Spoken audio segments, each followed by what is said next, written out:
What's up guys, Everything Apple Pro here, and you guys already know I didn't want to make this video, honestly. I really thought about it, and at the end of the day, what the heck, let's do it anyways.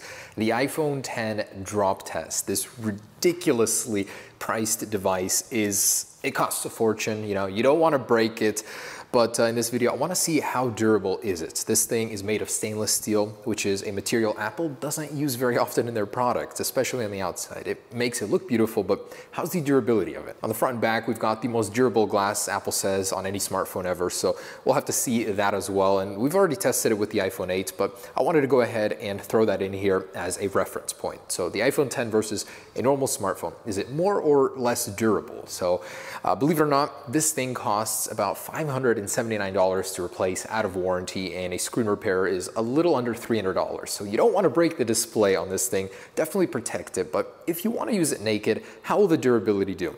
So for the first test, I actually wanted to use some cases, and this is new because I don't usually do this on this channel, but I wanted to throw a case on both of these and just drop them and see how the internals do before we get into testing the glass. So I thought that would be a good test to throw in there. Anyways, with a case on it, we're just gonna drop it onto the back, see if the internals get shaken or anything like that.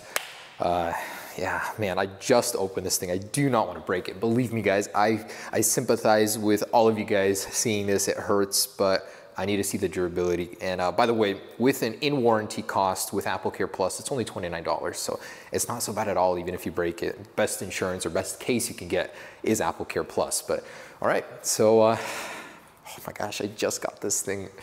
Here we go. So I'll actually do the 8 first. This is glass front and back as well, so pretty standard here. We'll do a side from about head height.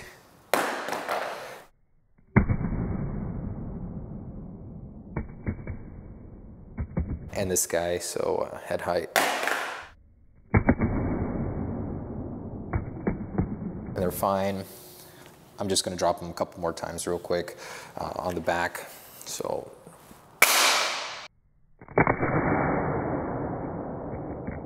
Oof, that's loud. And both are still all right.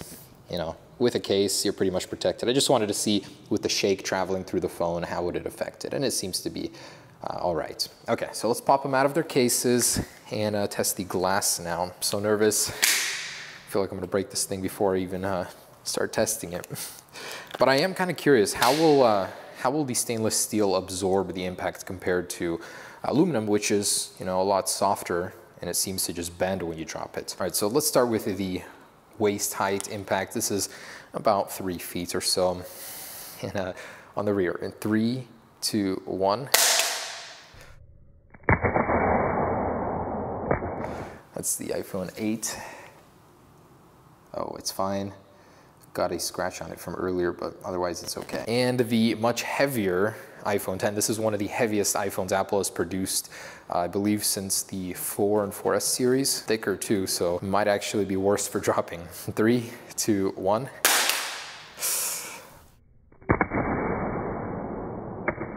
Please, please, please. Okay, we're all good here. I just feel like these things are so damn fragile, but the color is a little different, I noticed, versus the 8. It's a little darker. Interesting. Okay, so side impact here from waist height. 3, 2, 1. I can see that one's all right, and I'll move it aside.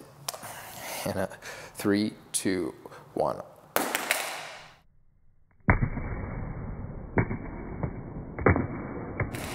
Oof. Man, it hurts me to do this. How does the bottom look? So honestly, I'm not seeing any scratches. A little tiny scuff here. This space gray color is really holding up pretty well.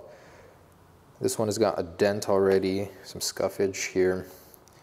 I would say the iPhone kind of absorbs that a little bit better. And the front facing in 3, 2, 1.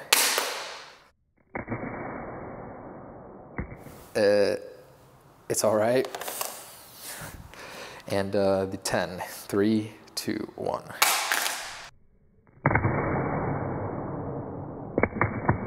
Wow, that bounces. It is fine though, still responding. So normal day-to-day drops, which I hope you guys never have to experience, but they always seem to come out of their most random times, are fine on both of these.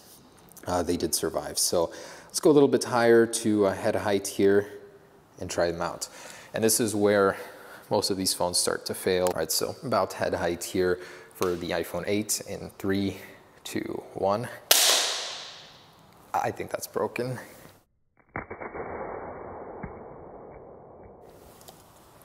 Yep, completely shattered. So about head height, 5 feet, you're gonna see damage on your phone. That's where you really need a case. But the new glass is actually pretty awesome because it doesn't really stick out as much. So cool. Otherwise, it is working here on the front. And the 10 here in 3, 2, 1.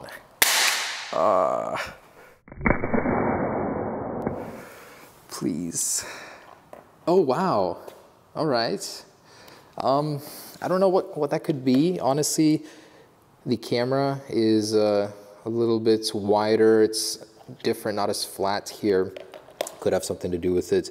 This thing looks fantastic for being dropped from head height. This stainless steel border is seriously tough. Wow. Okay. Displays are still working. So let's continue with both of these. Let's do the side impact here in 3, 2, 1. Oh, man.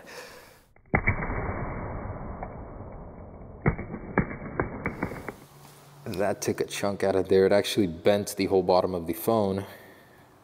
You can see it's a little warped, but it's still holding up pretty well. I'm impressed. I've never tested the 8 in a drop, so this is a first for me, and it's doing pretty well. Okay, the 10. Okay, please don't break, but in 3, 2, 1.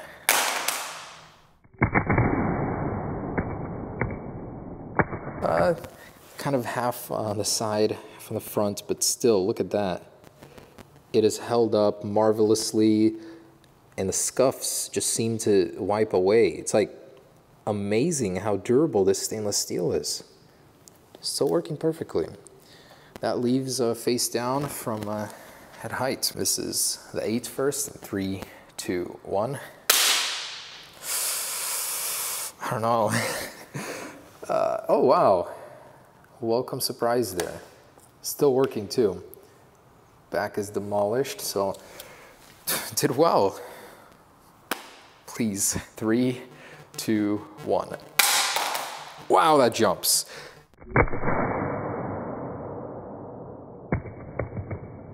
Definitely has something to do with the stainless steel. It seems to absorb and push out that energy differently than aluminum. And wow, I can't believe it. That has survived the most brutal tests and is still working. And compared to the iPhone 8, even the back did survive. Of course, it's a lot to do with chance and all, but I definitely put these things through a difficult trial, and the iPhone 10 did come out in first place. It's heavier, thicker, seems to be tougher with that stainless steel. I am so impressed. And honestly, I think that this thing does absorb the energy differently. I see that it bounces more. It honestly seems like it's a much more durable material, and I love it. I love how it looks. If you look at the scratches, you really can't see much. I've just dropped this thing repeatedly, and it still looks pretty dang good. That's impressive. Wow, Apple's got a winner on their hands, and the frame hasn't bent at all. That's amazing. So iPhone 10 seems to be one of the most durable phones I have ever tested in a drop. That's pretty incredible. Honestly, I don't want to break this phone, so I don't know about dropping it from higher. All right, guys, so there is the drop test. I'm honestly very surprised with the outcome. I thought that this thing would break much sooner, but I honestly don't want to break it. There's no reason to. I've had a lot of fans tell me, why would you drop it at over head height, you know, average about 5, 6 feet? There's really no need to, because most people won't be dropping it from that height. So I think I'll end the test here, but it did leave me with a very solid conclusion. The stainless steel is more durable. The display's really held up. It might honestly be because there isn't a home button down here, another point of area I see the breakage at. It's a very flat slab of glass, seems to be pretty even. That could be why. The back held up pretty well. I'm very impressed. I'm mostly impressed with just how scratch resistant the stainless steel border seems to be. I literally can't find almost a single little nick or scratch. Over here, maybe a tiny bit. this thing is gonna hold up very well just from regular day-to-day scratches. All right guys, so I actually have a problem. Face ID stopped working after the drops. I cannot get it to unlock my face. It won't even try. So I'm actually gonna jump into the passcode settings, see if I can find it there. But Face ID will not work. The camera, yeah, look at that. The camera doesn't work anymore. So so I don't know what's going on, but it did just freeze on me. Face ID is not available, yeah. So if you do drop your iPhone X repeatedly like that, the Face ID could stop working. One side effect at least, the phone physically did survive, but inside something came loose or got damaged. Very interesting, I haven't seen something like this before. So Face ID no longer works on this iPhone X. The camera works, but as soon as I get in there to start actually like scanning my face, I think that stopped working there. All right, interesting. So it didn't completely win, but on the physical side, yeah, it did win the drop test there. All right, guys. So not as durable as I thought, but thanks for watching, guys. Hope you enjoyed it. Stay tuned for more. Peace.